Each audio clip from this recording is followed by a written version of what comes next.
He lived in a rusted shack with a leaking roof, shared one meal a day with his grandmother, and wore the same two shirts all year long. He owned a penthouse in Manhattan, a vacation home in Malibu, and had more money than most countries. But when his $200,000 car broke down on a dirt road in rural Alabama, a 13-year-old boy fixed it with just $2 worth of parts. How did a kid who learned everything from thrown-away books outsmart a team of professional engineers? Stay with me, because this story will change the way you see talent, poverty, and what it truly means to invest in people. This is the story of Jalen, a boy who proved that genius does not need a classroom, it just needs a chance. It was a hot Saturday afternoon in the summer, the kind of afternoon where the heat rose off the ground in waves you could actually see. The air sat heavy and still thick with humidity, like breathing through a warm towel. Somewhere in the deep rural stretch of Macon County, Alabama, a narrow dirt road cut through fields of dry grass and pine trees that had been standing longer than anyone could remember. The road had no name, not officially. People around here just called it the back road.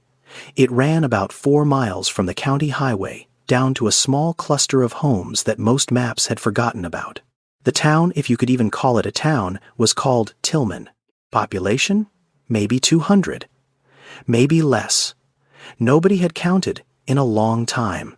If you drove down that dirt road, the first thing you would notice was the dust. Red Alabama clay dust that covered everything. It covered the mailboxes. It covered the porches. It covered the windshields of old pickup trucks that sat in front yards with flat tires and dead batteries trucks that had not moved in months, maybe years. The second thing you would notice was the quiet. No traffic. No sirens. No construction. Just the hum of cicadas and the occasional bark of a dog somewhere in the distance. Tillman had one general store. Just one.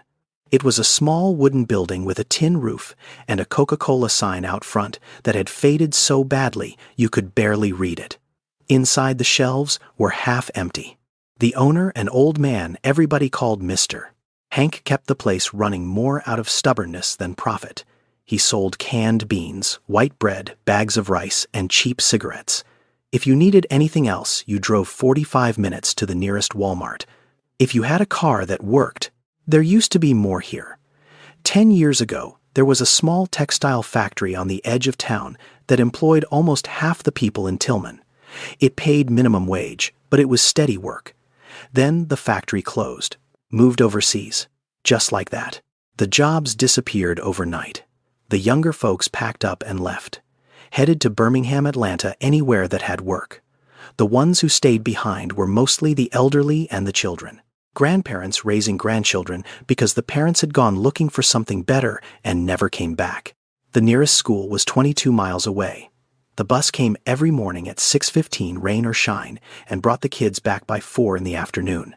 But the school itself was struggling. Overcrowded classrooms, outdated textbooks, no science lab, no computer room. In cities like New York or San Francisco, kids were learning to code before they could drive. In Tillman, kids were lucky if they had a working calculator. That was the thing about places like this. They were not poor because the people were lazy. They were poor because the opportunities had packed up and left just like the factory. The talent was still here. The hunger to learn was still here. But the doors were closed. And when every door around you is closed, you start to believe that maybe the world was not built for people like you. The houses in Tillman were small. Most of them were old wooden structures painted white or blue a long time ago, but the paint had cracked and peeled so much that the bare wood showed through like scars. Porches sagged in the middle. Screen doors hung crooked on their hinges. Yards were patches of dirt and crabgrass bordered by chain-link fences that leaned at angles. But there was something else about Tillman that outsiders never saw. There was pride here. Quiet pride. The kind that showed up in the way Miss Della kept her front porch swept clean every single morning, even though no one ever visited. The kind that showed up in the way Mr. Hank still opened his store at 7 a.m. Sharp even on days when he knew he would not sell more than $10 worth of goods. The kind that showed up in the way grandmothers ironed their grandchildren's school clothes the night before, pressing the creases sharp because looking neat was one thing poverty could not take away from you. Tillman was forgotten, but it was not empty. There was life here. Stubborn, quiet, dignified life. And in this forgotten village behind a crumbling house, at the very end of the back road, there was a small, rusted tin shed. The shed leaned slightly to one side like it was tired of standing. Its walls were patched with scrap metal and old license plates. A piece of blue tarp covered a hole in the roof. Inside that shed, something extraordinary was happening, and no one in the world knew about it yet. The shed belonged to a boy named Jalen Tate, 13 years old, small for his age, with narrow shoulders and long fingers that always seemed to be reaching for something. His skin was dark brown smooth, except for a small scar on his left forearm where he had burned himself on a hot exhaust pipe 2 summers ago. He wore the same rotation of clothes every week: 2 t-shirts, 1 pair of jeans, 1 pair of shorts. His sneakers had holes near the toes, and he had stuffed them with newspaper to keep the rocks out. But his hands told a different story. They were the hands of someone who worked, calloused at the fingertips, nails short and stained with grease that no amount of soap could fully remove. There was always a faint smell of motor oil on him, like it had seeped into his skin and become part of who he was. Right now, Jalen was sitting on an overturned milk crate inside the shed, bent over a small electric fan that had stopped working 3 days ago. The fan belonged to his grandmother. It was the only fan in the house, and in Alabama summer heat, that fan was not a luxury. It was survival. Jalen held a screwdriver in his right hand and a pair of needle-nose pliers in his left. He had already removed the back cover and the blade assembly. Now he was studying the motor, turning it slowly, examining the wiring with the focus of a surgeon looking at an X-ray. He found it. A small cylindrical piece attached to the motor by 2 thin wires. One of the wires had come loose. The piece was called a capacitor. It was the part that gave the motor the initial jolt of energy it needed to start spinning. Without it, the motor just sat there. It had the power, it had the wiring, but it could not start, like a runner at the starting line who never hears the gunshot. Jalen knew this because he had read about it. Not in a classroom. He had never had a teacher explain how a motor worked. He had learned it from a book he found in a box outside the public library in town. The library had been cleaning out old donations, and someone had tossed a stack of books into a cardboard box by the dumpster. Most of them were romance novels and outdated travel guides. But buried at the bottom, Jalen found a thick paperback with a torn cover. Auto Repair for Dummies. He took it home and read it cover to cover. Twice. That book was now taped together with duct tape and sitting on a shelf inside the shed, right next to a water-stained copy of Basic Electrical Circuits and a library book on small engine maintenance that was 3 years overdue. The walls of the shed were covered in pencil drawings. Not art. Diagrams. Engine diagrams. Wiring diagrams. A 4-stroke engine cycle drawn in 4 panels, each one labeled in Jalen's careful handwriting. Intake, compression, power, exhaust. Next to it, a diagram of a basic alternator with arrows showing the direction of current flow. On the wooden shelves that Jalen had built himself from scrap lumber parts were organized with a neatness that would have surprised anyone who saw the outside of the shed. Bolts in one jar, nuts in another, washers sorted by size, spark plugs, some used, some still good. A collection of wires, connectors, fuses, and switches, all salvaged from broken appliances and dead cars that people in Tillman had thrown away. To anyone else, it was junk. To Jalen, it was a library. Jalen. A voice called from the house. Strong. Sharp. The kind of voice that had been calling children inside for decades and was not about to be ignored. "Yes, ma'am," Jalen called back without looking up. "Dinner's ready. Come wash your hands." "5 more minutes, Grandma." "I almost got it. You said 5 more minutes 20 minutes ago. Get in here before this food gets cold. You cannot eat engine parts, Jalen." Jalen smiled to himself. He carefully reconnected the loose wire to the capacitor, twisted it tight with the pliers, and gave it a gentle tug to make sure it held. Then he plugged the fan into the extension cord that ran from the house. He pressed the button. The fan hummed to life. The blades spun slowly at first, then picked up speed until they were whirring smoothly, pushing warm air around the shed. Jalen sat back on his milk crate and watched the fan spin for a moment. A small, quiet smile spread across his face. Not a proud smile, not a boastful one, just the smile of someone who had figured something out. Someone who had solved a puzzle that the world never even asked him to solve. Jalen did not know the word engineer, but that is exactly what he was. He unplugged the fan, picked it up carefully, and carried it inside. His grandmother was standing at the stove. Her name was Opal Tate. She was 67 years old, a small woman with silver hair pulled back tight and reading glasses that always sat low on her nose. She wore a faded house dress and slippers that whispered against the kitchen floor as she moved. Her hands were strong and worn the hands of a woman who had spent her life working, sewing, cooking, cleaning, holding things together when everything around her was falling apart. "Fan's fixed," Jalen said, setting it down on the kitchen table. Opal looked at the fan, then at Jalen, then back at the fan. She shook her head slowly, but there was a warmth in her eyes that she could not hide. Sit down and eat your beans." Jalen sat down. He bowed his head while his grandmother said grace. Then they ate together in the small kitchen, the fixed fan humming quietly on the counter between them. That was their life. Simple, tight, held together by routine and love, and very little money.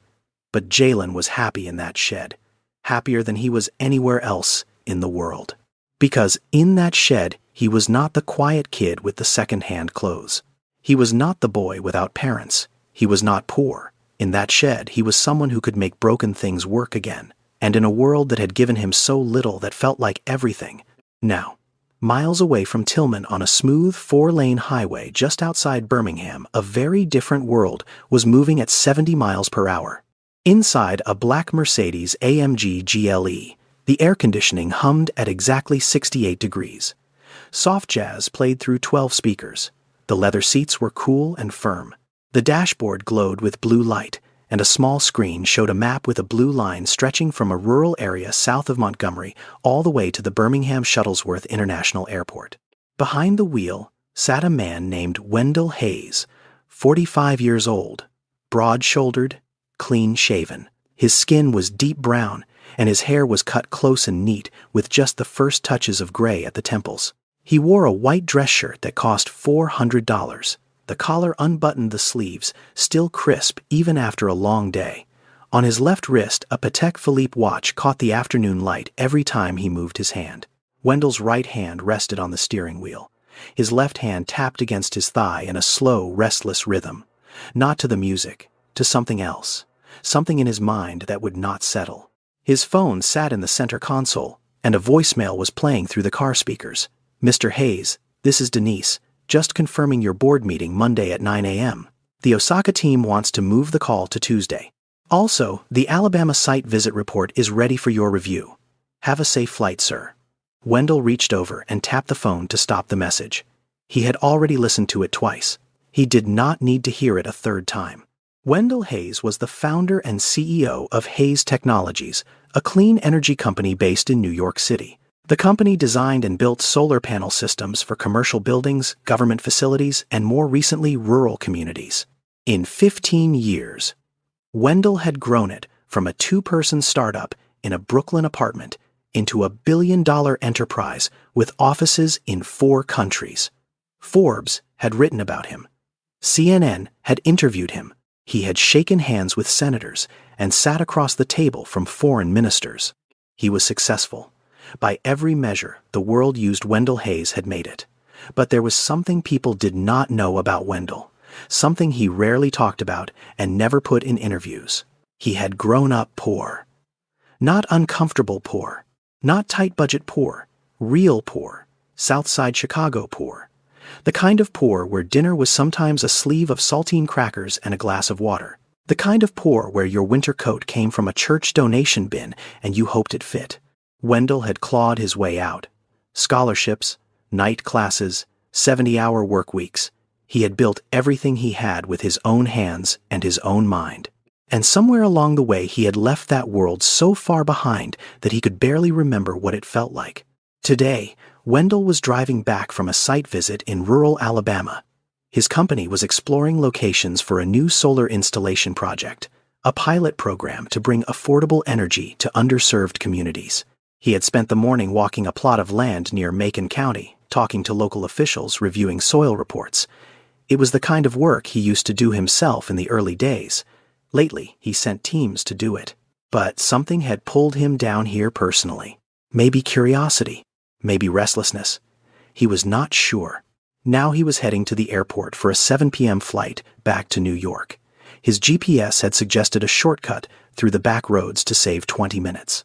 Wendell had taken it without thinking. He glanced at the map on his screen. The blue line cut through an area with no town names, no gas stations, no markers of any kind, just a thin road winding through trees and open fields. Wendell turned the Jazz up slightly and pressed the accelerator. He wanted to get to the airport, get on the plane, and get home. Wendell Hayes had built a billion-dollar empire from nothing. But in the next 30 minutes, a 13-year-old boy in a dusty shed would teach him something no business school ever could. The GPS said 17 minutes to the highway. Wendell was making good time. The dirt road was rough, full of ruts and loose gravel, but the Mercedes handled it well enough. The suspension absorbed most of the bumps. The air conditioning kept the cabin cool. Through the tinted windows, the Alabama countryside rolled by in shades of brown and green. Then, it happened. A small jolt, barely noticeable, like the car had hiccuped. Wendell frowned but kept driving. Probably just a pothole. But then it happened again, harder this time. The steering wheel vibrated under his hands. The engine made a sound that did not belong, a low, rough grinding, like something metal was chewing on itself deep inside the machine. Wendell sat up straighter. He eased off the accelerator and listened. The grinding stopped. For a second, everything seemed fine. Then the dashboard lit up. Not one warning light, all of them. Check engine, battery, oil pressure, transmission. They flickered on and off like a string of Christmas lights losing power. "What the?" Wendell muttered. He pressed the gas pedal gently. The car lurched forward, then hesitated. The engine stuttered. The RPM needle jumped up, dropped to 0, jumped again. The car was fighting itself. No. No, no, no. Wendell gripped the wheel with both hands. He pressed the accelerator again. Nothing. The engine coughed once, twice, and then went completely silent. The dashboard went dark. The air conditioning stopped. The Jazz stopped. Everything stopped. The Mercedes rolled forward on its own momentum, slower and slower, until it came to a quiet stop on the side of the dirt road. Silence. Wendell sat there for a moment, both hands still on the wheel, staring straight ahead. The only sound was the ticking of the engine cooling down and the buzz of insects outside. He turned the key. Nothing. Not even a click. He turned it again. Same thing. The car was completely dead. $200,000 of German engineering, and it sat there on a dirt road in rural Alabama like a very expensive paperweight. Here is something most people do not know about modern luxury vehicles. They are built like computers on wheels. Every system in the car, from the engine to the brakes to the steering, is controlled by dozens of electronic sensors that talk to a central computer. When everything works, it is seamless, beautiful even. But when one sensor fails, especially in harsh conditions like extreme heat or heavy dust, it can send a bad signal to the computer. And the computer does what computers do. It panics. It shuts everything down to protect the engine. One tiny sensor, smaller than your thumb. That is all it takes to turn a $200,000 machine into a piece of metal that will not move. Wendell did not know any of this. He just knew his car was dead. He pulled out his phone. No signal, not one bar. He held the phone up toward the windshield. Nothing. He opened the door and stepped outside, holding the phone above his head, like people do when they are desperate.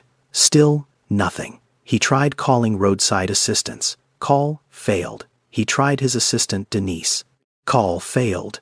He tried 911. Call failed. "You have got to be kidding me," Wendell said out loud. He looked around.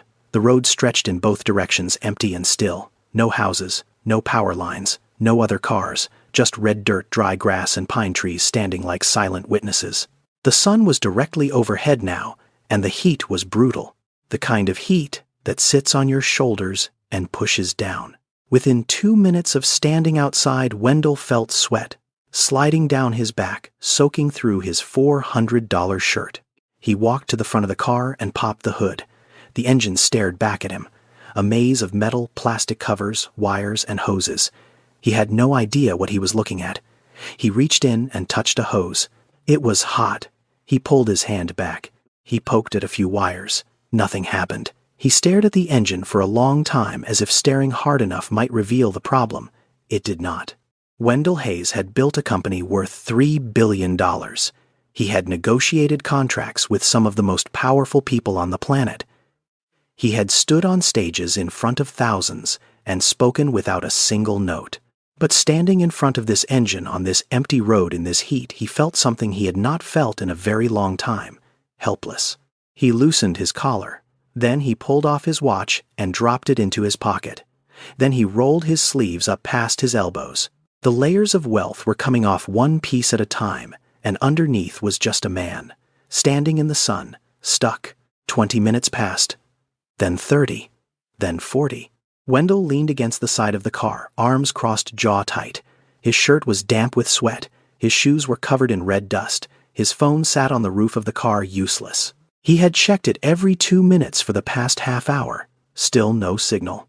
For the first time in years, Wendell Hayes could not solve a problem by making a call, writing a check, or giving an order. Money meant nothing out here. Power meant nothing. His name meant nothing. He was just a man with a broken car on a road that nobody used. Then from the far end of the dirt road he saw something, a small figure, walking toward him. The figure was small. That was the first thing Wendell noticed. Small and slow, moving through the heat shimmer that rose from the road like a ghost. As the figure got closer, Wendell could see it was a boy, a kid, 13, maybe 14 years old. The boy wore a faded gray t-shirt that was at least 2 sizes too big for him.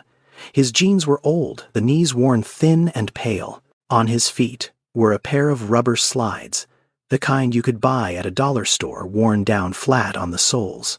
He carried a plastic grocery bag in one hand. His arms were thin, his shoulders were narrow, but his hands. Wendell noticed the hands. Even from a distance he could see they were dark with grease. Not the kind of dirt you pick up playing outside, the kind that comes from working with machines. Deep in the knuckles, under the nails, permanent. The boy walked with a steady, unhurried pace. When he got within about 20 feet of the car, he slowed down. He looked at the Mercedes, then at Wendell, then at the open hood, then back at Wendell. He stopped. "Excuse me, sir," the boy said. His voice was quiet but clear. Polite. No hesitation. "You having car trouble?" Wendell looked at him. Really looked at him. A skinny kid on a dirt road in the middle of nowhere, with grease on his hands and holes in his shoes. "Yeah," Wendell said.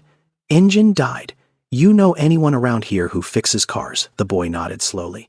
"I fix things, sir." Wendell almost laughed. Not out of cruelty, out of reflex. He looked at the boy, then at the car, then back at the boy. A $200,000 Mercedes AMG and a 13-year-old kid in dollar store sandals. The two did not exactly go together. What could this kid possibly know about a car like this? But then Wendell looked around. The empty road, the dead phone, the sun that showed no sign of mercy. He had been standing here for almost an hour. No one else had come. No one else was going to come. He stepped aside. "All right. Go ahead." Thing. The boy set his grocery bag down on the ground carefully. Then he walked to the front of the car and stood in front of the open hood. He did not touch anything. Not yet. He just looked. His eyes moved slowly across the engine, left to right, top to bottom, methodical, like he was reading a page. He leaned in closer, tilting his head to one side, then the other. His eyes stopped on something near the back of the engine block. Then they moved to the wiring harness on the left side. Then to a small plug near the bottom. Wendell watched him, and something shifted. He had seen that look before. That exact look, the narrowed eyes, the slight tilt of the head, the way the gaze moved from system to system, not randomly but following a logic.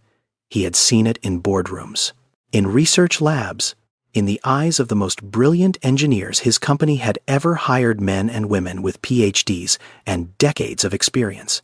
But never in a 13-year-old boy standing in worn-out slides on a dirt road in Alabama. "Sir," the boy said, still looking at the engine. "When the car stopped, did you hear a clicking sound? Like a fast ticking?" Wendell thought about it. Yeah, right before it died. A rapid clicking." The boy nodded. "And your dashboard. Did all the lights come on at once, or did they go one by one?" All at once, Wendell said, like a flash. Then everything went dark. The boy straightened up. He looked at Wendell with calm, certain eyes. I think I know what it is. But I need to get something from my shop. I will be right back. Your shop? Wendell asked. Yes, sir. It is just down the road. 2 minutes.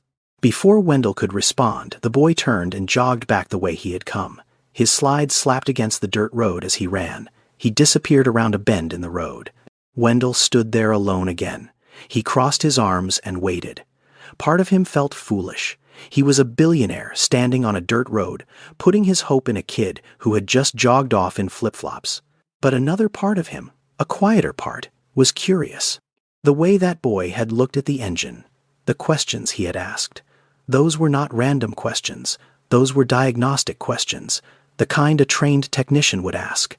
True to his word, the boy was back in less than 3 minutes. He was carrying a small cloth pouch, the kind you might keep marbles in.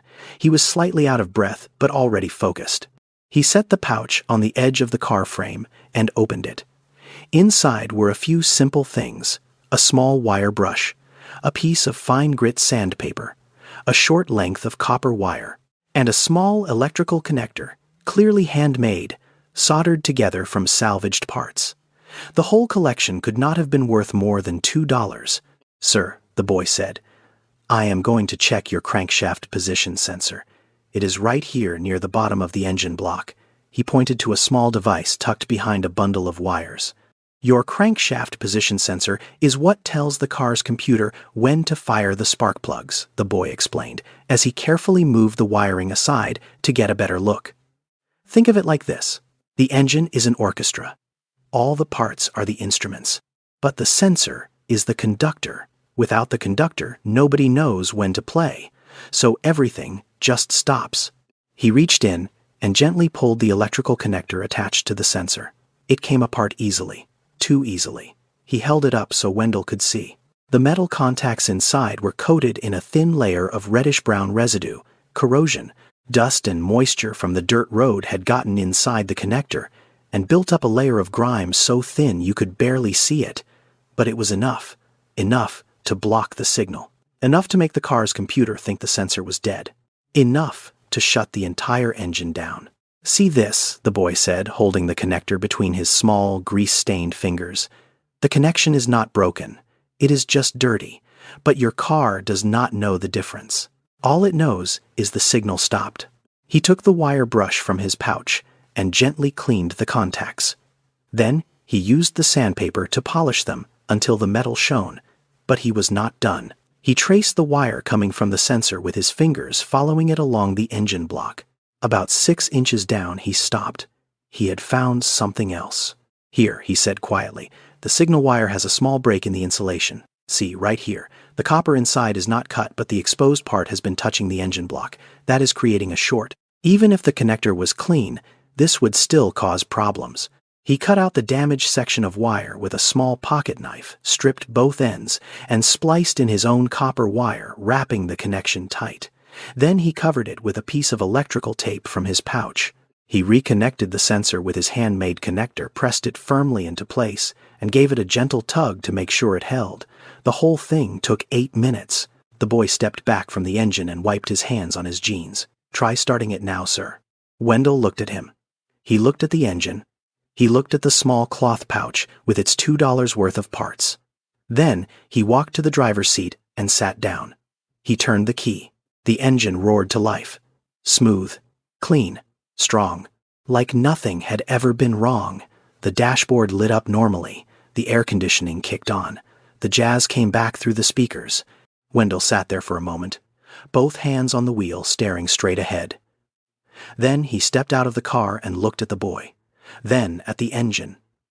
Then back at the boy. You fixed it, he said. His voice was quiet, almost a whisper. You actually fixed it. The boy nodded. A small nod. Not proud, not boastful, just matter of fact. It was just a bad connection, sir. And a short in the wire. Small things. A $200,000 car, defeated by a $2 connector, fixed by a boy who had never set foot inside a real garage. Wendell stood there for a long moment. He did not speak. Something was happening inside his chest. Something warm and unfamiliar, like a door opening to a room he had forgotten existed. Then he reached into his back pocket and pulled out his wallet. It was a slim leather wallet, Italian-made, the kind that held nothing but hundreds. He opened it and pulled out 5 crisp $100 bills. $500. He held them out toward the boy. "Take this," Wendell said. "You earned it. Seriously." The boy looked at the money. His eyes stayed on it for a few seconds. $500. That was more money than he had ever seen in one place. That was months of groceries. That was new shoes for him and medicine for his grandmother. That was a lifetime of copper wire and salvaged parts. He looked at the money, and then he shook his head. "No, sir," the boy said quietly. "Thank you, but I cannot take it." Wendell blinked. "What? Why not? You just saved me out here." The boy hesitated. He looked down at his slides, then back up at Wendell. "My grandma says if you charge money for helping someone who is stuck, you are not helping. You are doing business." He paused. "And I was not doing business, sir. I was just helping." Wendell froze. He stood there on that dirt road with $500 in his outstretched hand, and he could not move. He had met hundreds of people in his life. Executives, politicians, investors, people who smiled to your face and calculated your net worth behind your eyes. Everyone always wanted something. Everyone always had an angle. Everyone always had a price. But not this boy. This 13-year-old kid, in worn-out slides and a t-shirt 2 sizes too big, had just fixed his car in 8 minutes and was refusing $500 because his grandmother taught him the difference between helping and doing business. Wendell lowered the money, slowly. He put it back in his wallet, and he looked at the boy with different eyes. "What is your name?" Wendell asked. "Jalen, sir. Jalen Tate." Jalen, Wendell repeated. "Where did you learn to do that?" "To fix engines like that," Jalen shrugged. "Books mostly. I found some at the library, and sometimes I watch videos on YouTube when I can get to the library's Wi-Fi. But mostly, I just take things apart and figure out how they work. I have been doing it since I was little." Wendell stared at him. "You taught yourself all of that?" "Yes, sir." Wendell did not pull out more money. He did not offer a handout. Instead, he reached into his shirt pocket and took out a business card. Simple, white, black letters. Hayes, Technologies, Wendell Hayes, CEO. But he did not say what the man in the other story said. He did not tell the boy to come to his office. He did not invite him to the city. Instead, Wendell said something different. "Jalen, can I come back tomorrow? I would like to see your workshop, where you fix things." Jalen looked confused. No one had ever asked to see the shed before. People in the village knew about it, but nobody cared. It was just a shed, just a kid messing with junk. "My workshop," Jalen said. "Yes," Wendell said. "If that is all right with you." Jalen looked at the business card. He turned it over in his greasy fingers. Then he looked up at Wendell and nodded slowly. "Sure, sir. I will be there." Wendell got into his car. The engine purred smoothly. The air conditioning was cold. The jazz played through the speakers. Everything was back to normal. But Wendell did not feel normal. Something had shifted. Something small but heavy, like a pebble, dropped into still water, sending ripples out in every direction. He looked in the rearview mirror as he drove away. Jalen was standing on the side of the dirt road, the business card in one hand, the small cloth pouch in the other. The afternoon sun lit up his thin frame, and for a moment he looked both very small and very large at the same time. Wendell Hayes had invested in hundreds of companies. He had funded startups, research labs, and billion-dollar ventures. But he had never met an investment quite like this one. That evening, the sun went down slow over Tillman. The sky turned from gold to pink to a deep bruised purple, and the cicadas started their nightly chorus loud and steady, like they were singing the whole town to sleep. Inside the small wooden house at the end of the back road, the kitchen smelled like black-eyed peas and cornbread. Opal Tate stood at the stove, stirring a pot with a wooden spoon that was older than Jalen. The cornbread was already cooling on a wire rack on the counter, golden brown, and cracked on top the way she always made it. Jalen sat at the kitchen table. His hands were clean, now scrubbed with dish soap until the water ran clear. But the grease was still there, in the creases of his knuckles. It never fully came out. He was quiet. Quieter than usual. And Opal noticed. She always noticed. "You all right, baby?" she asked, without turning around. "Yes, ma'am." A pause. "Grandma, a man came to the road today. He had a real nice car, a Mercedes, a big one." Opal kept stirring.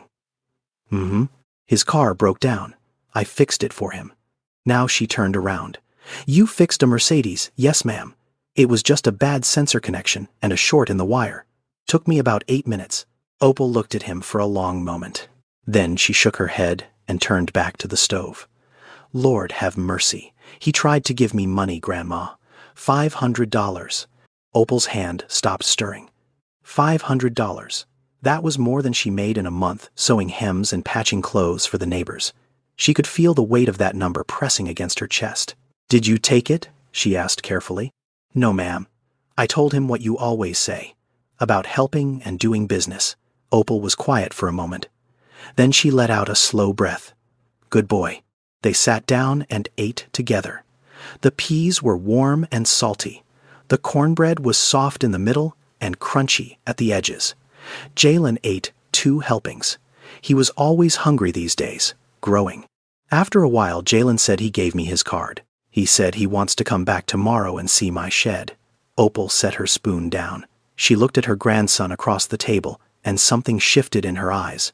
Not anger, something older, something heavier. "Caution. Be careful with rich folks, baby," she said. "They come and go, but your hands and your brain, those stay. Those are yours. Nobody can take them from you." Jalen nodded. He did not argue with his grandmother. He never did. Now, to understand Jalen, you have to understand where he came from. And where he came from was nowhere. At least, that is how the world saw it. His mother's name was Denise. She was Opal's only daughter. Denise had Jalen when she was 21. She was not married. The father, a man named Terrell, left before Jalen was born. Just packed a bag one night and drove away. No goodbye. No phone call. No forwarding address. He was just gone. Denise raised Jalen alone for 4 years. She worked at a gas station during the day and cleaned offices at night. She was tired all the time. But she loved that boy. She loved him with everything she had. Then she got sick. It started as a cough that would not go away. Then it turned into something worse. Pneumonia, the doctor said.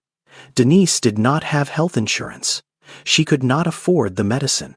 She went to the emergency room twice, and both times they gave her a prescription and sent her home. She could not fill the prescription because it cost more than she made in a week. Denise died on a Tuesday morning in March. Jalen was 4 years old. He did not understand what was happening. He just knew his mother was not waking up. In America, over 27 million people do not have health insurance. Many of them are in rural areas. Many of them are young mothers like Denise who work 2 jobs and still cannot afford to see a doctor. That is not opinion. That is fact. And it is the kind of fact that most people do not think about until it touches someone they know. After Denise passed, Opal took Jalen in. She was 54 years old, living on Social Security, and whatever she earned mending clothes for neighbors. It was not much. Some months she had to choose between paying the electric bill and buying groceries. She always chose groceries. Jalen started fixing things when he was 7. It began with the kitchen fan, the same one he had just repaired today actually. It broke the first time during a heat wave, and Opal could not afford a new one. Jalen asked if he could look at it. She said yes, mostly to keep him busy. He took it apart on the kitchen floor, studied every piece, and somehow got it working again. He was 7 years old. After that word got around, the neighbors started bringing him things. A radio that had stopped working, a flashlight with a broken switch, a toaster that sparked every time you plugged it in. Jalen fixed them all. He did not charge anything. He just liked knowing how things worked. When he was 10, he found the books. The public library in the next town over was clearing out old donations. They put the unwanted books in boxes by the back door for anyone to take. Most people walked past without looking. Jalen did not. He dug through every box.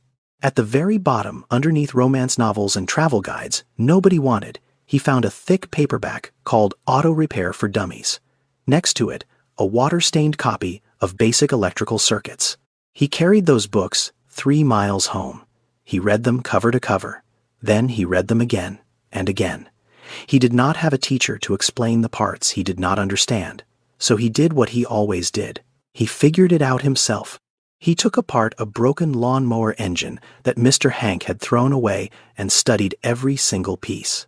He laid the pieces out on the shed floor and drew each one in pencil on the wall, labeling everything until the diagram was complete. Every Saturday, Jalen walked 3 miles to the library. Not for the books this time, for the Wi-Fi. He would sit at one of the old computers in the back corner and watch YouTube videos about engine repair, electrical wiring, and how solar panels worked.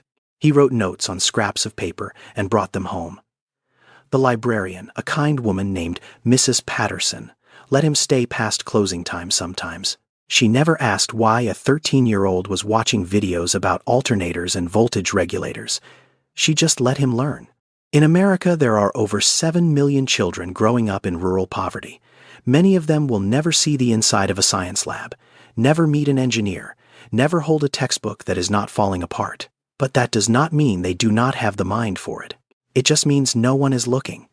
Jalen was one of those children, brilliant, hungry to learn, invisible to the world. That night, Jalen lay on his small bed in the room he shared with the water heater. The bed frame was made of metal, and it squeaked every time he moved. His pillow was flat, his blanket was thin, but the room was his. He held up the business card Wendell had given him. In the dim glow of the porch light coming through the window, he could read the words, Hayes Technologies, CEO, Wendell Hayes. Below that, a phone number and an address in New York City. Jalen did not know what Hayes Technologies was. He did not know that the man who had stood on that dirt road was worth more than $3 billion. He did not know any of that. All he knew was that today, for the first time in his life, someone had looked at the things he built in that shed and had not laughed. Someone had not said, "That is nice, kid." Someone had not walked away. Someone had asked to come back. Jalen held the card against his chest and closed his eyes. He did not pray. He was not sure how, but he whispered something into the dark. Please be real. Please do not just be another person who leaves. The next morning, a rented Ford pickup truck turned off the county highway and onto the back road leading into Tillman. It was not the kind of vehicle that usually came down this road. It was too clean, too new, but it was also not a Mercedes. It was not flashy. It did not draw attention. That was on purpose. Wendell Hayes was behind the wheel. He had not gone to the airport last night. He had called Denise, his assistant from the hotel in Birmingham, and told her to cancel his Monday meetings. All of them. She had gone quiet for a moment. In 15 years of working for Wendell, she had never heard him cancel a full day of meetings. Not once. Not for illness. Not for vacation. Not for anything. "Sir, is everything all right?" she had asked. "Everything is fine," Wendell said. "I just need to see something." He did not explain further. He was not sure he could. Now he drove the pickup slowly down the dirt road, windows down, taking in the scenery he had barely noticed the day before. The old houses, the empty lots, the rusted mailboxes. He had grown up in a place like this. Different city, different state, but the same feeling, the feeling of being left behind. He pulled up near the house at the end of the road and parked. A few neighbors were sitting on a porch across the way. They stopped talking and watched him. A stranger in a clean truck. In a place like Tillman, strangers meant trouble. Wendell walked around the side of the house toward the shed, and there was Jalen already inside, sitting on his milk crate, working on something. The boy looked up when he heard footsteps. His eyes went wide. "You came back," Jalen said. Not a question, a statement, full of surprise. "I told you I would," Wendell said. "I know, but people say a lot of things." That sentence hit Wendell harder than it should have. Because it was true. People did say a lot of things, especially people like him. And in places like this, words without follow-through were worse than silence. Wendell stood at the entrance of the shed and looked around, really looked. Yesterday, he had seen a boy fix his car. Today, he saw something else entirely. On the left wall, drawn in careful pencil lines, was a diagram of a 4-stroke internal combustion engine, intake. Compression, power, exhaust. Every cylinder, every valve, every piston rod, drawn with the kind of precision you would expect from a second-year engineering student. Not a 13-year-old with no formal training. On the shelf to the right, salvaged parts were organized with a neatness that bordered on obsessive, bolts sorted by size in glass jars, wires coiled and labeled with masking tape, fuses, capacitors, connectors, everything a working electronics bench would have, except none of it was bought. All of it was found, rescued, given a second life. But what stopped Wendell cold was the thing sitting on the workbench in the corner. It was a small motor about the size of a coffee can mounted on a wooden base. Connected to it by a tangle of wires was a small solar panel, maybe 8 inches square, clearly salvaged from a broken garden light. And connected to the motor on the other side was a car battery. "What is this?" Wendell asked, pointing to the setup. "A charging system," Jalen said, walking over. "The solar panel collects energy during the day, and the motor acts as a converter to regulate the voltage so it does not overcharge the battery. I use it to keep Mr. Hank's truck battery alive. He does not drive much anymore, so the battery dies if you do not charge it." Wendell stared at the setup. It was crude, held together with wire and tape and hope. But it worked. The principle behind it, using a motor as a voltage regulator for a solar charging system, was not something you stumbled onto by accident. You had to understand how electricity flowed. You had to understand voltage and resistance. You had to understand why too much current could destroy a battery and why too little would not charge it. This was not tinkering. This was engineering, Jalen Wendell said slowly. "This charging system. Did someone show you how to build it?" "No, sir. You figured it out yourself." "Yes, sir. Took me a while, though. The first one I built overcharged the battery, and it swelled up. I had to figure out why. Turned out I needed something to limit the voltage, so I used the motor as a regulator. It is not perfect, but it works." Wendell walked to the wall with the engine diagram. He studied it closely. Every line was accurate.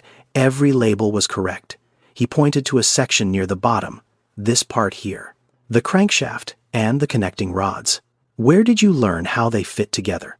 Jalen came and stood beside him. "I took apart Mr. Hank's old lawnmower engine, the one he threw out last year. I laid every piece on the floor and drew them one by one before I put it back together. Took me 3 tries to get the drawing right."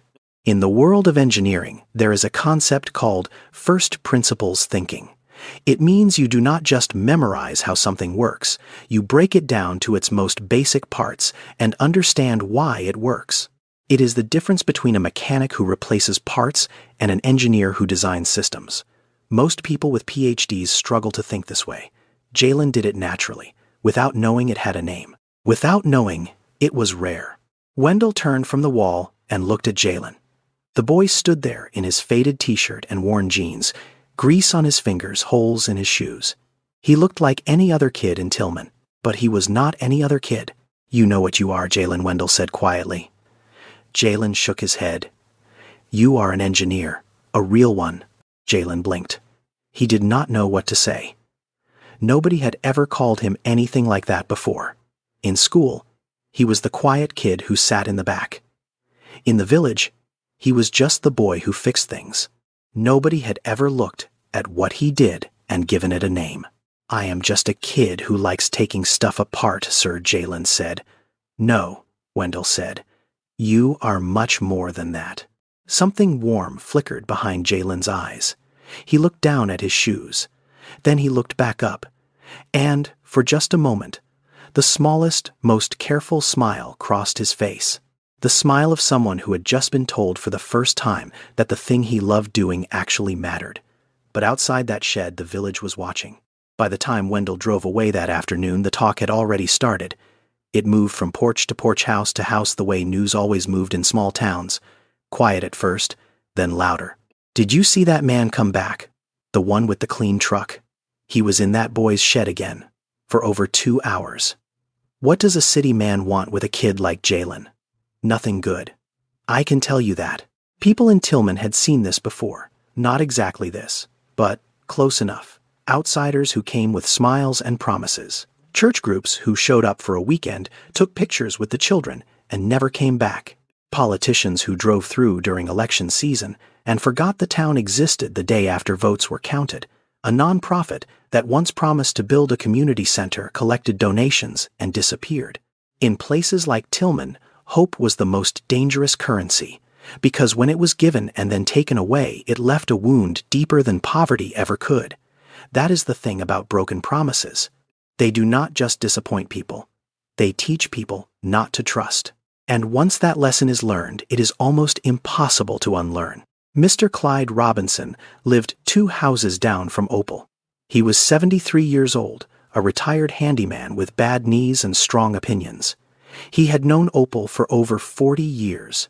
That evening, he walked over to her porch and sat down in the chair next to hers without being invited. That was how things worked between old neighbors. "Opal," he said, getting straight to the point. "Who is that man coming around to see your boy?" Opal was shelling peas into a bowl on her lap. She did not look up. "His name is Wendell Hayes. He says he is some kind of businessman." "Businessman," Clyde repeated. He said the word like it tasted bad. "And what does a businessman want with Jalen?" "He says he wants to help." Clyde leaned forward. "You watch out, Opal. Rich people do not come to places like this to help. They come to take. They always take." Opal did not respond. She just kept shelling peas, but her hands moved a little faster, a little harder. That was how you knew something was bothering Opal Tate. Her hands told the truth, even when her mouth stayed shut. That night, Opal lay awake in bed. She thought about Jalen, about the light in his eyes when he talked about that man and his car, about the business card sitting on the kitchen table. She thought about her daughter Denise, who had trusted a man once and been left alone. She thought about Jalen's father, who had promised to stay and vanished like smoke. She had raised this boy from the time he was 4 years old. She had fed him, clothed him, held him when he had nightmares, walked him to the bus stop every morning. She had done it all on a Social Security check and the few dollars she earned sewing. She had never asked for help. Not once. Because every time someone offered help, it came with strings, or it came with a time limit, or it just did not come at all. The next time Wendell drove into Tillman, Opal was waiting on the porch. She stood up when he pulled in. She did not smile. She did not wave. She just stood there with her arms crossed and her jaw set. Wendell got out of the truck and walked toward the house. He could tell immediately that something had changed. The warmth from his last visit was gone, replaced by something solid and cold. "Good morning, Mrs. Tate," Wendell said politely. "Mr. Hayes," Opal said. Her voice was even, controlled. "Before you go back to that shed, I need to talk to you." "Of course, ma'am." They stood on the porch. Opal did not invite him inside. That told Wendell everything he needed to know. "What do you want with my grandson, Mr. Hayes?" she asked. Direct. No softness. "I want to help him, ma'am.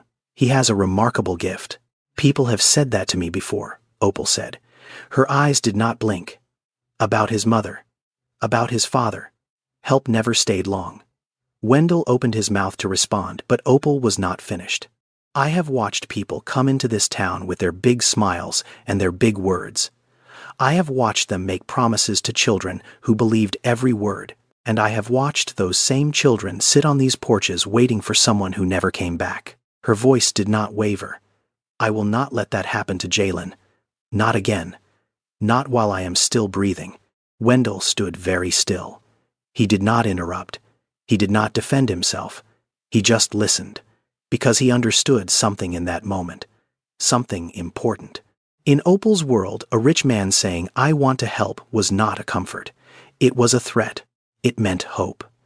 And hope in a place where hope had been broken 100 times before was the most dangerous thing you could offer.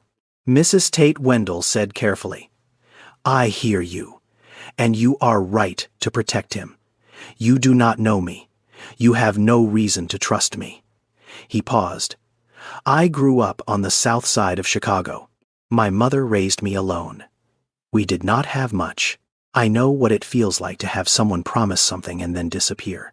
I am not going to do that." Opal studied his face. She had spent 67 years reading people. She could tell when someone was performing and when someone was telling the truth.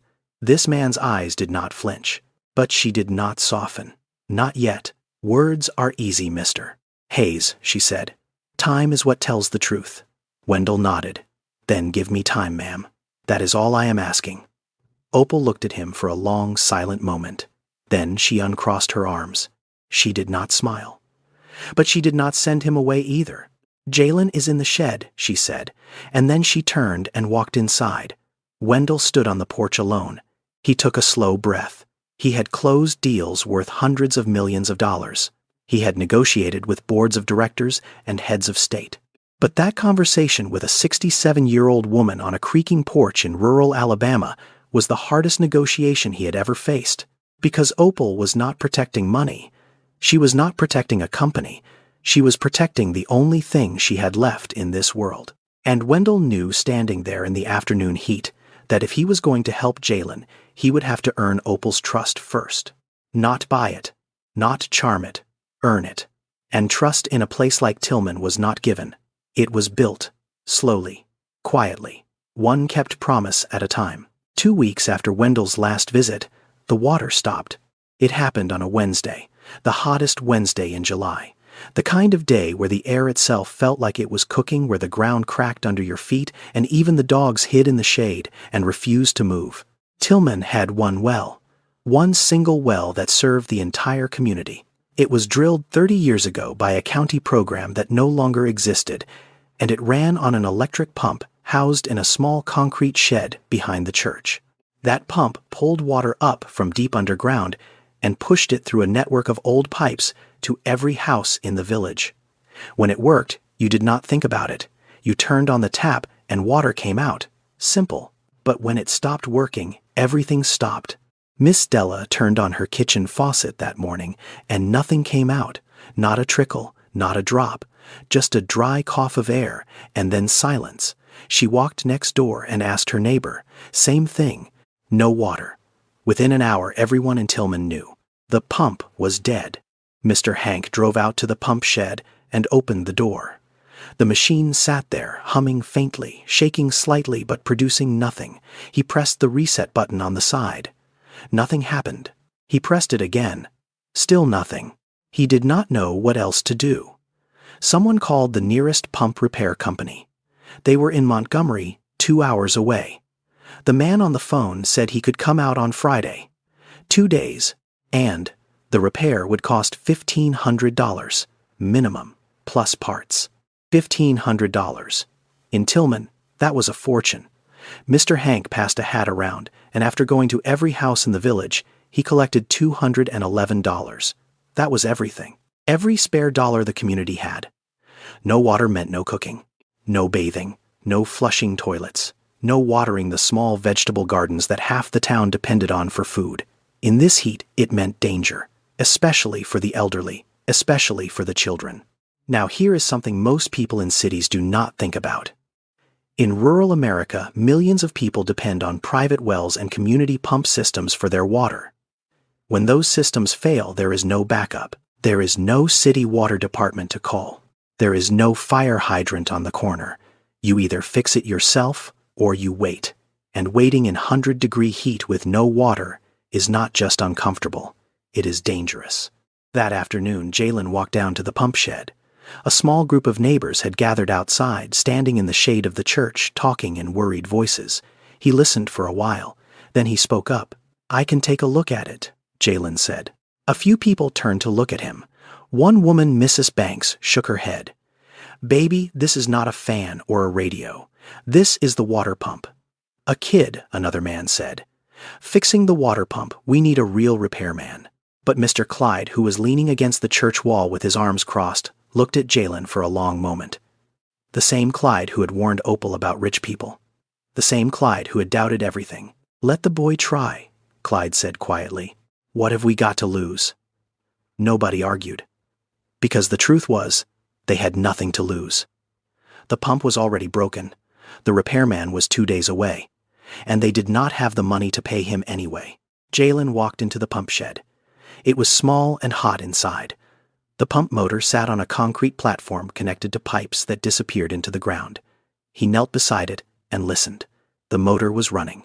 He could hear it humming and feel the vibration through the concrete floor. But no water was moving through the pipes. He placed his hand on the outflow pipe. Dry.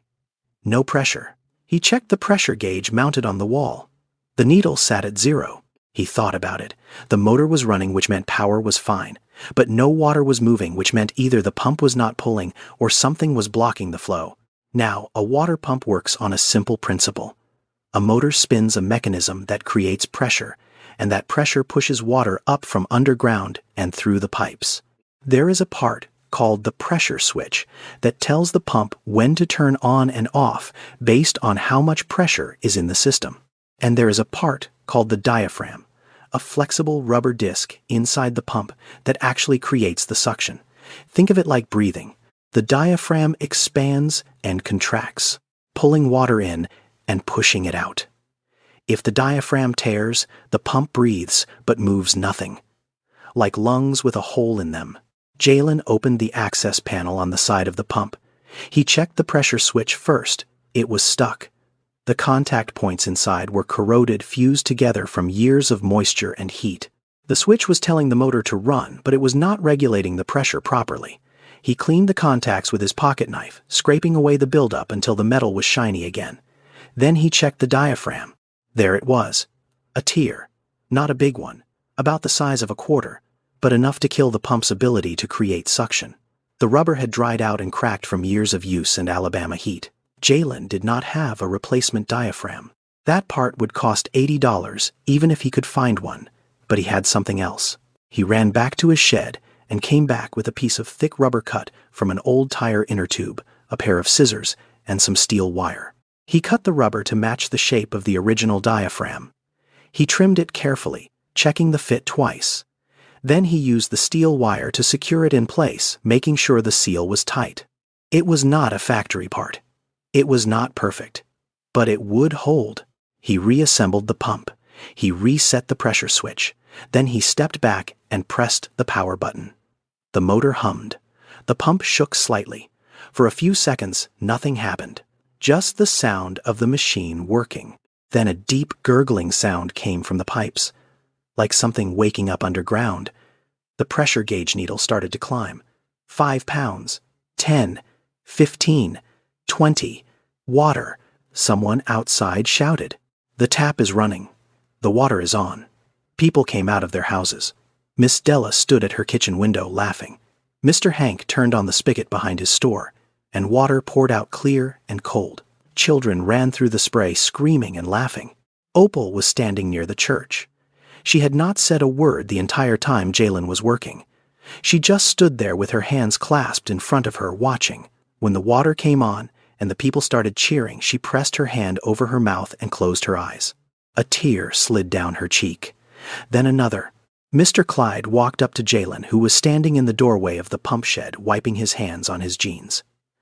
The old man looked at the boy. Then he placed his hand on Jalen's shoulder. Heavy, firm. The hand of a man who did not give praise easily. "I was wrong about you, son," Clyde said. "I was wrong." Jalen did not say anything. He just nodded. But inside his chest, something swelled. Something warm and full that he had never felt before. The feeling of being needed. Not by one person, by everyone. Wendell was not there that day. He was back in New York, sitting in a board meeting reviewing quarterly projections. He did not know about the pump, not yet. But when he called Jalen later that week and the boy told him what happened, Wendell went quiet on the phone for a long time. "You fixed the entire village's water supply," Wendell said slowly, "with a piece of tire rubber and some wire." "Yes, sir," Jalen said. "It is not a permanent fix. The diaphragm will need a real replacement eventually, but it is working for now." Wendell sat in his office on the 42nd floor of a building in Manhattan. He looked out the window at the skyline. Billions of dollars of real estate, thousands of engineers, unlimited resources. And a 13-year-old boy with a pocket knife and a piece of rubber had just done something that none of his money could have done fast enough. Wendell made a decision. He flew back to Alabama 3 days later. This time he did not drive a rental. He took a taxi from the airport to Tillman. He went straight to Opal's house. But he did not go to the shed. He sat down on the porch and asked to speak with Opal alone. Opal brought out 2 glasses of sweet tea and sat across from him. She did not ask why he was there. She already knew something was coming. Mrs. Tate Wendell said there is a school in Atlanta. It is called the Calhoun Academy of Science and Engineering. It is a boarding school for students with exceptional talent in math, science, and technology. The best students in the Southeast go there. And I want to send Jalen. Opal set her glass down slowly. She did not speak. Full scholarship, Wendell continued. Tuition, room, board, books, everything. I will personally fund it. He would live at the school during the semester and come home for holidays and summers. Opal looked at him. Her eyes were steady, but her hands resting on her lap were trembling. Ma'am, Wendell said gently, your grandson has a gift. But a gift without opportunity is like a seed without soil. It is still alive, but it cannot grow. Opal was quiet for a long time. The kind of quiet that fills a room and makes everything else stop. Then she spoke. And what happens when the soil dries up, Mr. Hayes? When you lose interest and move on to the next project, what happens to my boy then? Wendell leaned forward. I understand why you would ask that. And you deserve an honest answer. He paused. When I was 14 years old, I lived in a 2-room apartment on the south side of Chicago with my mother. I had nothing. No father, no money, no future that anyone could see. But I had a teacher. His name was Mr. Givens. He taught math. And one day he pulled me aside after class and said, Wendell, you are too smart to stay here. Let me help you. He helped me apply for a scholarship. He wrote the letters. He drove me to the interview. And because of that one man, I got out. I went to college. I built a company. I built a life. Wendell's voice was thick. I am not going to pretend. I am doing this for selfless reasons. I am doing this because someone did it for me. And if I do not do it for someone else, then everything Mr. Givens invested in me dies with me. Opal looked at him. She saw something she had not seen before. Not the businessman, not the billionaire. She saw the boy from Chicago, the one who had been saved by a single act of faith from someone who believed in him. She was quiet for another moment. Then she said, You bring him back every summer. And you call me every Sunday. That is my condition. Yes, ma'am, Wendell said. Every summer, every Sunday. You have my word. Then we will talk to Jalen. They found him in the shed, of course. He was rewiring a broken flashlight for Miss Della. He looked up when they walked in and immediately knew something was different. His grandmother's eyes were red. Wendell's face was serious but soft. Wendell explained the offer. The school, the scholarship, the opportunity to learn from real teachers in real labs with real equipment.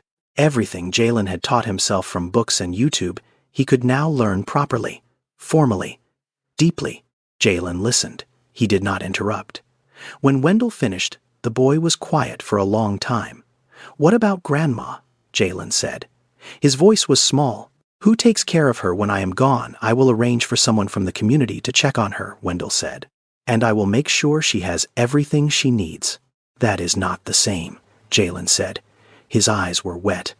I am the one who fixes things around the house. I am the one who makes sure the stove pilot light is on. I am the one who checks the locks at night. Opal stepped forward. She took Jalen's face in her hands, her rough, warm, sewing-scarred hands holding the grease-stained cheeks of her grandson. Go, baby, she said. Her voice cracked but held. Go learn everything you can. And when you come back, you will not just fix machines, you will fix lives. Jalen's lip trembled. Then the tears came. Not loud, not dramatic, just quiet, steady tears rolling down his face while his grandmother held him. Wendell turned away. He walked to the doorway of the shed and looked out at the yard. His jaw was tight, his eyes burned. He pressed his thumb and finger against the bridge of his nose and took a slow breath. He had signed billion-dollar deals without flinching. But watching a grandmother tell her grandson to fly, knowing it meant she would be alone, was the bravest thing he had ever witnessed. 3 weeks later, Jalen stood in front of the Calhoun Academy of Science and Engineering in Atlanta, Georgia. The building was 4 stories tall, made of glass and brick, with a wide green lawn and a fountain out front. Students walked in and out in matching navy blazers and khaki pants. They carried laptops and tablets. They laughed in groups, easy and confident, like they owned the place. Because most of them did, or at least their parents did. Calhoun was one of the top private STEM schools in the Southeast. Tuition alone was over $40,000 a year. The parking lot had BMWs driven by 16-year-olds. Jalen stood at the front gate with a suitcase Wendell had bought him. He wore new clothes, a clean button-down shirt, pressed pants, new shoes that still felt stiff on his feet. He looked like any other student from a distance, but up close the difference was obvious. The way he stood, slightly hunched arms close to his body, the way his eyes darted from building to building, wide and uncertain, the way he held his suitcase with both hands, like someone afraid of losing the only thing he owned. He walked through the front doors. The hallway was wide and bright. The floors were polished. There were display cases filled with trophies and plaques. Science fair winners, robotics championships, patent holders. Jalen read the names as he walked past. None of them looked like him. In his room, he met his roommate, a boy named Parker from Buckhead, one of the wealthiest neighborhoods in Atlanta. Parker glanced at Jalen, nodded once, and went back to setting up his dual monitors. "Where are you from?" Parker asked, without looking up. "Alabama," Jalen said. "A small town called Tillman." Parker paused. "Never heard of it. Most people have not." That was the end of the conversation. In the hallway later, a group of students were talking outside the engineering lab. When Jalen walked past one of them, a tall boy with a lacrosse team jacket looked him up and down. "New kid?" the boy asked. "Yes," Jalen said. "Scholarship." Jalen hesitated, then nodded. The boy turned to his friends and smirked. "Where did they find this one?" "A junkyard." The group laughed, not loud, not cruel enough to get in trouble, just enough to let Jalen know he did not belong. He kept walking. He did not look back. The first week was hard. The classroom setup was different from anything Jalen had experienced. Everything was digital. Assignments were submitted on laptops. Notes were taken on tablets. Tests were timed and computer-based. Jalen had never owned a computer. He had used the library's desktop once a week to watch YouTube videos. That was it. In Mr. Pemberton's Engineering Fundamentals class, the first assessment was a written exam on basic circuit theory, multiple choice, timed, on a tablet.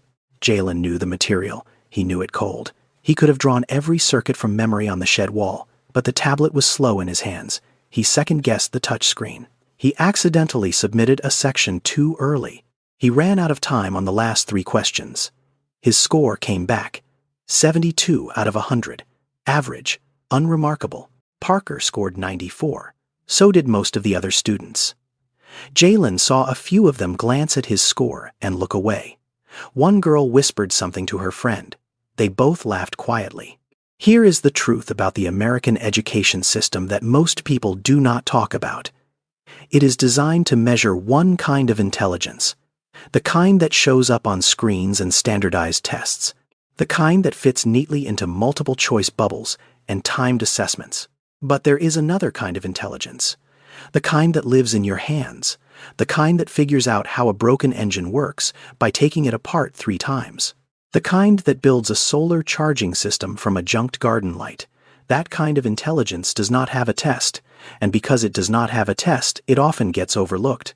But it cannot be hidden forever. The following week, Mr. Pemberton announced a practical assessment, a hands-on exercise. Each student would receive a small electric motor with a deliberately introduced fault. They had 30 minutes to diagnose the problem, identify the failed component, and repair it. The students sat at their workbenches. Some of them opened their textbooks. Some pulled up diagrams on their tablets. Some just stared at the motor, unsure where to start. Jalen picked up the motor. He turned it over in his hands. He plugged it in and listened to the sound it made. A faint whine, then nothing. He unplugged it. He removed the back casing with a screwdriver. He looked at the brushes, the commutator, the winding. His fingers moved with the certainty of someone who had done this 1,000 times. He found the fault in under 2 minutes. A burned-out brush contact. He replaced it using a spare from the parts tray, reassembled the motor, and plugged it back in. It ran perfectly. 7 minutes, total, from start to finish. Mr. Pemberton walked over. He looked at the running motor. He looked at Jalen. He checked his watch. "You are done?" Mr. Pemberton asked. "Yes, sir." Mr. Pemberton looked around the room. The other students were still working. Most had not even opened their motors yet. He looked back at Jalen. And for the first time since Jalen had walked into that school, someone looked at him with something other than pity or amusement. It was respect. That night, Jalen sat on his bed in his dorm room. Parker was asleep already, headphones on laptop still open. Jalen took out the old phone Wendell had given him and dialed his grandmother's number. It rang 3 times. "Hello, baby," Opal said. Her voice sounded far away. Tired, but warm. "Hi, Grandma. How is school?" Jalen was quiet for a moment. He thought about the exam he had barely passed. The boys who laughed. The girl who whispered. The junkyard comment. Then he thought about the motor. 7 minutes. Mr. Pemberton's face. "It is hard," Jalen said, "but I am learning." "You want to come home?" Opal asked. No judgment, just love. Jalen looked out the window at the Atlanta skyline, a world of glass and light, 1,000,000 miles from the shed in Tillman. "No, Grandma," he said. "I want to stay. I just need to learn their way of doing things." He paused. "But I am not forgetting ours." Opal smiled on the other end of the line. He could not see it, but he could hear it. "That is my boy," she said softly. "That is my boy." 6 months passed, and in those 6 months, Jalen transformed. He still struggled with the digital side of things. Typing was slow. Software took time. But his hands, his mind, his ability to see a problem and break it down to its bones that only got sharper. Mr. Pemberton started using Jalen's practical work as examples in class. The students who had laughed at him in September were asking him for help by February. But Jalen was working on something bigger, something personal. The school's annual Science and Engineering Fair was the biggest event of the year. Companies sent recruiters. Universities sent admissions officers. Scholarships were handed out on the spot. For most students, it was a chance to show off. For Jalen, it was something else entirely. His project was a portable water filtration system designed for rural communities without access to clean water. It ran on a small solar panel, used a mechanical pump he had built from salvaged parts, and filtered water through layers of sand, gravel, and activated charcoal packed into a PVC pipe housing. The whole thing could be built for under $75. And it worked. He had designed it thinking about Tillman, about the well that broke, about the 2 days without water in 100-degree heat, about the $1,500 nobody had. He had solved a problem that was real to him. Not theoretical, not abstract. Real. The night before the fair, Jalen was in the school workshop putting the final touches on his display board. His phone buzzed. It was Wendell. Jalen. Wendell's voice was careful. Too careful. The way people talk when they are about to say something they wish they did not have to say. "Yes, sir, it is your grandmother. She collapsed this afternoon. They took her to the hospital in Montgomery. Her heart. They are running tests, but the doctors say it is serious." Jalen's hands stopped moving. The workshop went silent around him, even though other students were still working at their benches. Everything just went quiet. "I need to go home," Jalen said. "I know," Wendell said. "But the fair is tomorrow morning. If you leave now, you miss it. I do not care about the fair." "I know you do not, but your grandmother would." Wendell paused. "Listen to me. The fair starts at 9. Your presentation slot is at 10:15. It takes about 40 minutes. I will have a car waiting for you at the school at 11. I will fly you from Atlanta to Montgomery on a private charter. You will be at her bedside by 2 in the afternoon. I promise." Jalen was quiet. His hand gripped the edge of the workbench. "You can do both," Jalen, Wendell said. "You do not have to choose."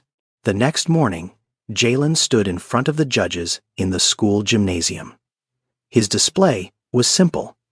No fancy animations, no expensive materials, just a working prototype on a folding table, a hand-drawn diagram, and a boy in a borrowed blazer who knew exactly what he was talking about. He did not start with data. He started with a story. "Where I come from," Jalen said, "there is one well for the whole village. Last summer the pump broke. The nearest repairman wanted $1,500. We did not have it. So for 2 days, 200 people had no water. No water to drink, no water to cook, no water to wash. I was the one who fixed that pump. With a piece of rubber from an old tire and some steel wire." He paused.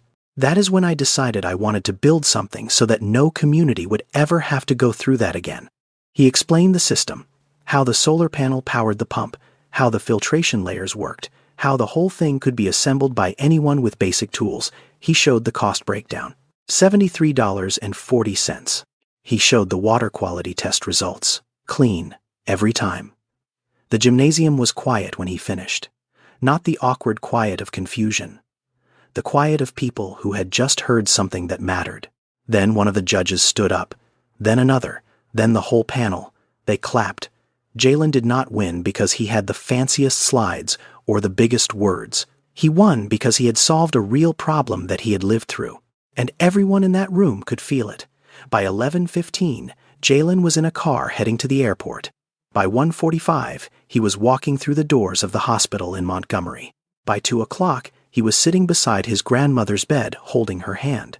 Opal's face was thin. Her skin looked pale against the white sheets. Tubes ran from her arm to a bag hanging on a metal pole. Her eyes were closed. The heart monitor beeped slow and steady beside her. Jalen sat in the plastic chair next to the bed and held her hand. Her fingers felt small, fragile, not like the strong hands that had shelled peas and sewn hems and held his face on the day she told him to go. After a few minutes, Opal's eyes opened. Slowly, she turned her head and saw him. A smile spread across her face. Weak but real. "Did you win?" she whispered. Jalen nodded. His eyes were full. "I knew you would," she said. And then she closed her eyes again, still smiling, still holding his hand.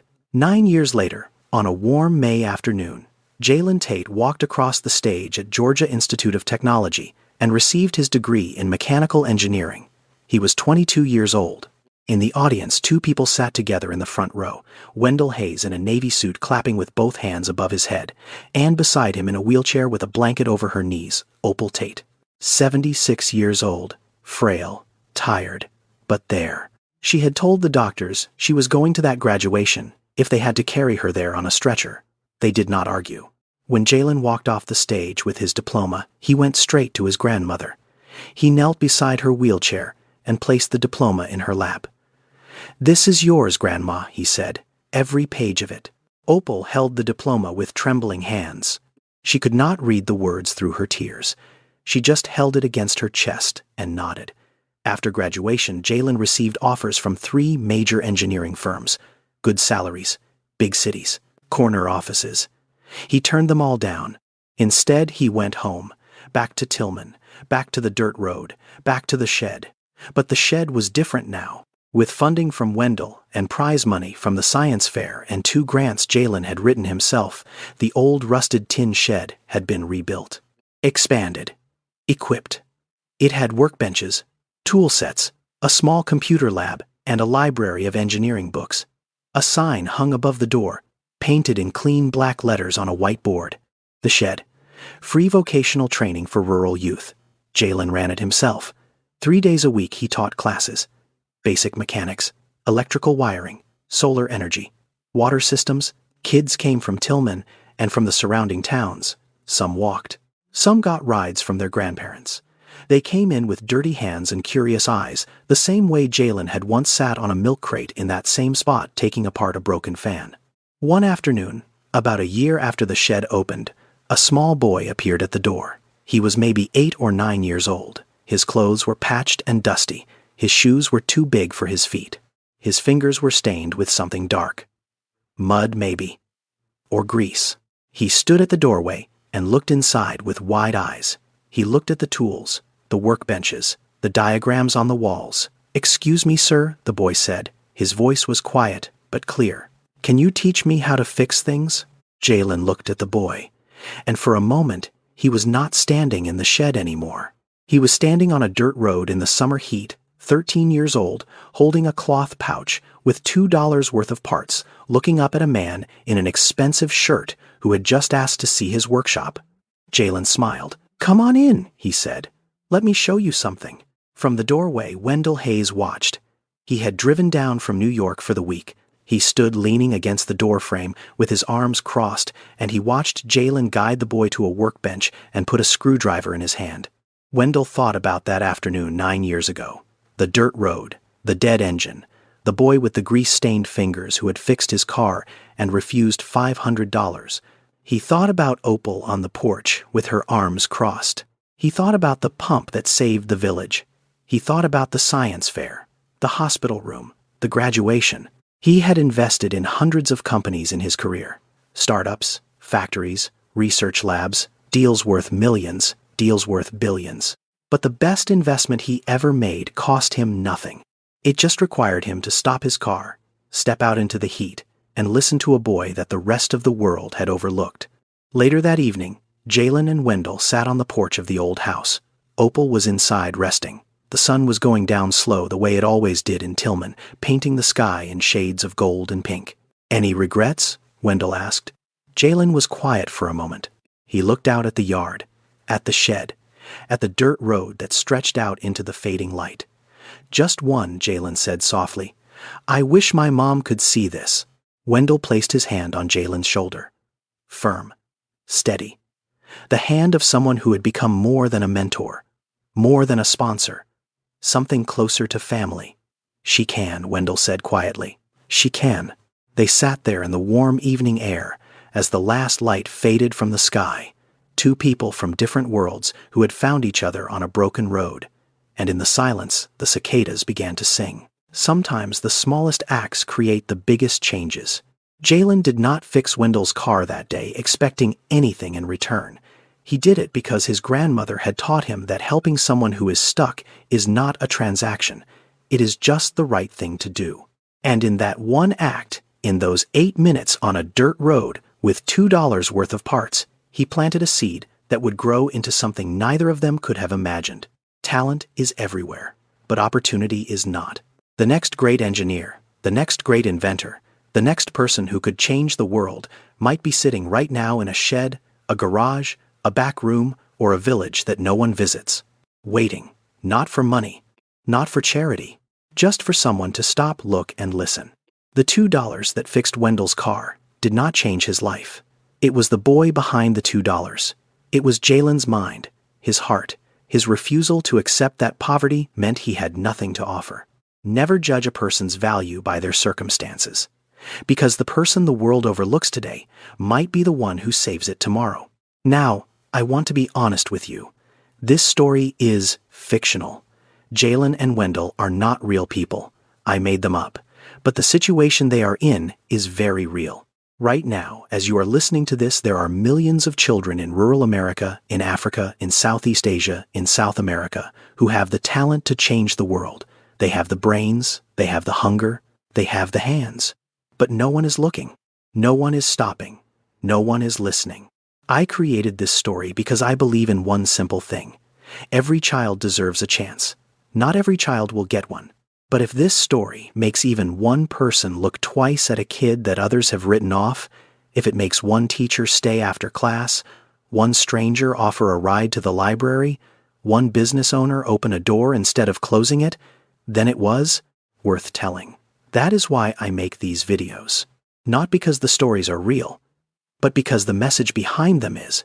So tell me in the comments, have you ever met someone whose talent surprised you?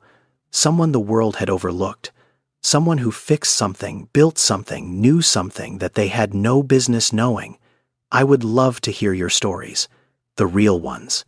And if you know a young person who needs to hear this, someone who feels invisible, someone who thinks their talent does not matter because they do not have the right school or the right zip code, share this video with them.